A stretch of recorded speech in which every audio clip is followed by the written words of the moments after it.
In 1931, in the little town of Saluda, South Carolina, a black schoolteacher named Uriah Simpkins invited his white friend Willie Lee Buffington to the opening of a new blacks-only Rosenwald-funded school. Willie was a poor mill worker struggling to finish his high school education despite being over 20 years of age.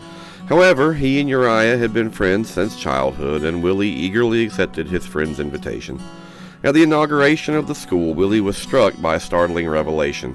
There was not a single book to be found in the entire school. This was not a case of some oversight on behalf of the staff. They simply did not have the funds necessary to properly furnish the building. The experience disturbed young Willie, and upon returning to his home, he decided to make an attempt to provide aid. Willie was a poor mill worker and could not think to provide the funds himself, so he acquired the names of 5 Northern Methodist ministers out of a religious publication and wrote them a simple message asking if they or their congregations could spare any books for the impoverished blacks of his community. He wrote, "The Negroes have no books. Books will help them more than anything else." Only one of those he wrote to, a black minister from Harlem, New York, responded. The minister held a book drive with his congregation and responded not only with an affirmation but a surprise shipment of approximately 1,000 books. Willie was astonished, but he also faced a new problem. The tiny school had no way to safely store the number of texts that he had received. Buffington and Simpkins held a community meeting at a local black church, and a decision was reached that they would build a log cabin to house the books, close enough that they would be able to easily access it, but not contained within the school itself, so that it could be open to the public and provide access to the entire community. It is important to note that at the time, blacks in the state of South Carolina were only allowed into the libraries of Columbia, Greenville, and Charleston, 3 rather large but extraordinarily distant buildings. This library, then, would allow anyone who wished to peruse its collection of books an opportunity to do so. On December 31st, 1932, construction was completed on the 18 by 22 foot structure. This tiny edifice became the first Faith Cabin Library, a term coined by an elderly member of the community who commented, "We didn't have money, all we had was faith." Over the next several years, Buffington established over 100 Faith Cabin libraries in the region of South Carolina and Georgia, not stopping until the end of segregation in the 60s.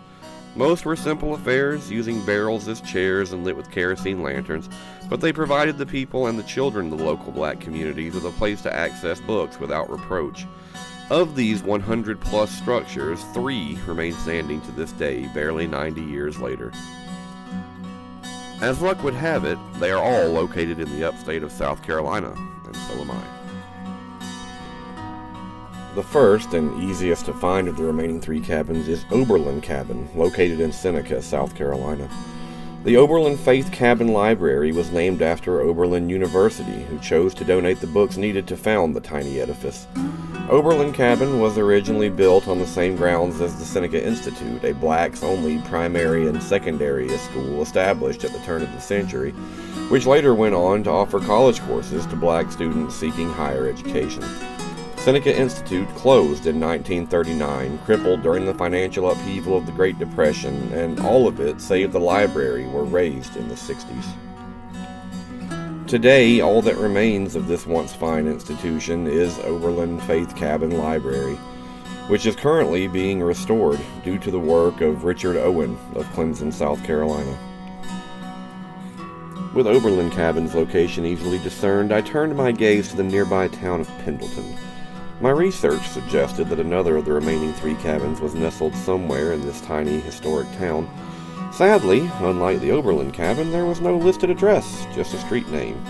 For those unused to driving in the Deep South, this is the sort of thing you can expect to see on any given random street. Trees. Trees. More trees. Beautiful in their own right, but not particularly helpful. Not only were there a positive bevy of trees, but the named road was over 8 miles long.